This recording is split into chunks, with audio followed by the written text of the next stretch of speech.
If you see ants in or around your home, it's crucial you monitor them closely. Seeing a small number around your house, or even a couple inside, is completely normal.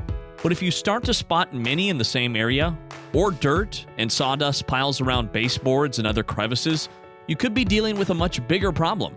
Ants are scavengers that can damage your lawn, gardens, and even the structure of your home. The longer they are left untreated, the more damage they can cause. Ants prefer warmer temperatures and want to hide their nests in either dry or humid environments that are near food and water sources, depending on the species.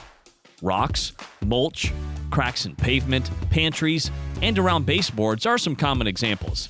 If at any time you feel you need help eliminating these pests, contact Major Pest Control to get rid of your ant problem fast.